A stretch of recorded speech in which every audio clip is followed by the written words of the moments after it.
Get ready to take your game night back to the schoolyard. This is our quick review of Tricky Kids.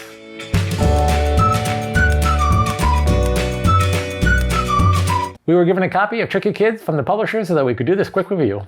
If you'd like to find out more information or buy a copy of the game, check out the links in the description below.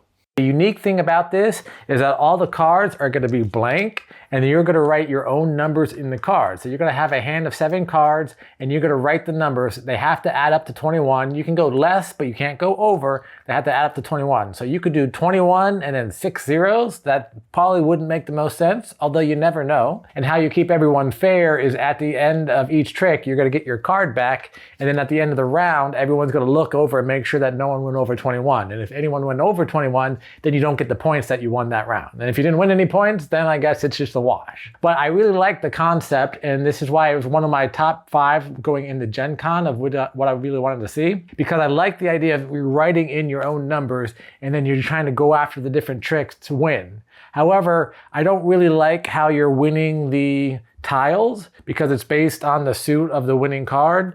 And so if you just luck into it, you could end up scoring a lot. Or if you just luck into it, you could end up getting not that many points because of the cards that you write. So the strategy of writing your numbers on there combined with the luck of what could be thrown on the lead or what could end up winning, different things like that, kind of doesn't mesh well together in my opinion. It definitely was a novel idea to have this trick taking and then you write your numbers in. And, I think when we first took a look at it and we didn't really look at the rules, we were just previewing it. It's like, oh, what does that mean? Like, can you write 100? Can you write? But we figured out it was 21. However, with this one, I feel like it's the way that it plays, it's like a programming mechanic, right? Because you're sitting there, you're like, you're looking at the tiles and then you're like, okay, I have 21. Here's how I think it's going to play out. It's like, lose this one, try and win this one. If I can't do that, try and win. So you're writing your numbers to try and program, assuming maybe that like you figured out the ideal strategy and whatever else is going to try and go for based on the colors in your hand too, because there's a limited number of yellow, blues and pinks. So it's like, all right, I'm not going to do any blues, but they don't know that. So, I can really invest in a certain strategy if, let's say, most of the points were in pink. And then they have these other cards, the tricky rules that you can add on too. I thought these were really fun, but at the same time, it's like, I don't think I could keep playing that, with that rule because it's too powerful or too luck-based that it would just be, no, this isn't fun. So the initial concept of writing the numbers on the cards and then playing it and going after the tiles all by itself, that's the base game. I think that's actually the best version of the game. You can play with the tricky rule cards as an advanced version. Once you know how to play with this to mix it up. However, I don't think this actually makes it any better. I think this sometimes makes it kind of worse. Some of the cards are okay. Some of them make it a little bit worse because they add in even more of that luck or they just really overpower it depending on the luck of the draw, on the tiles that are going to be played or the cards that are being played and the hands that are dealt. Because it's not just the strategy of writing your numbers, you're still dealt out cards and you're dealt 9 cards and then you discard 2 and you're choosing your colors based on the tiles that you think people will go after. But if you end up not having the right suit and the person leads with a card, you're not going to be able to win because that leading card is always going to win. Sometimes these cards can help mix that up and can help mitigate that. Other times, this helps just magnify that in the sense of, oh, well, this player is always going to win because of this rule and they have those cards and whatever. There's no way that I can actually come back. And yes, you're going to play 3 rounds of 7. So there's going to be 21 tiles you can go after. But if one player has a really strong round and they get all 7 tiles and they're lucky enough to get the colors that have the 5 or the 4 points, they're going to have a huge point advantage and you're not going to be able to catch up. I think one of the games we played where one of the rounds, my strategy was, all right, I see those first 2 and I'm going first. So I'll just do like 10, 10 and then 1 and then 0, 0, 0, 0, right? And so I got the first 2. And then after that, it was like, all right, I guess I'm playing this. It's a 1. And then they were like, well, we don't have that color. Congrats, you won. And I'm like, oh, that's interesting. Like I was only going for these, but I ended up getting all these too. And that doesn't sound right. That doesn't sound like that should have happened.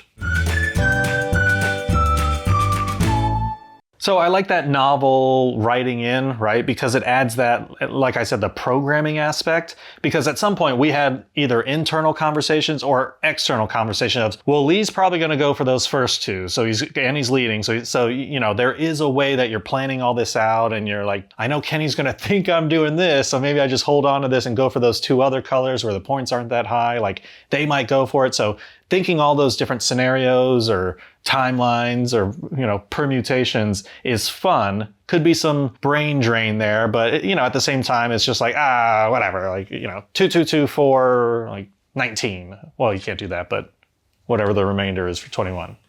13, 14, something like that. So I like that part of it. Yeah. I like that part of it of just like, okay, you know, boop, boop, boop, boop, boop, boop, like just calculating it and then go. I also like the novelty of the idea of you have these blank cards and you're writing them in. I think that the idea is better than the execution. There's probably a better way to do it while still doing the idea. It did kind of remind me of Cat in the Box, that when you have the number and you're choosing the color, that probably works a little bit better, but maybe when you're choosing the color, because then you can change the color based on the suits and you can kind of play what was played, versus this one, which is just you have to have the numbers and then you are dealt the colors. So the colors are kind of a little bit more important, and that's the luck based. But I still like the idea of writing in the numbers. I still am glad that we checked it out, still glad that we got to play it, and I'm just wish that it was just a little bit better. What did you not like about the game? So I think you kind of touched on it a little bit, but I feel like I still don't have a grasp of how to play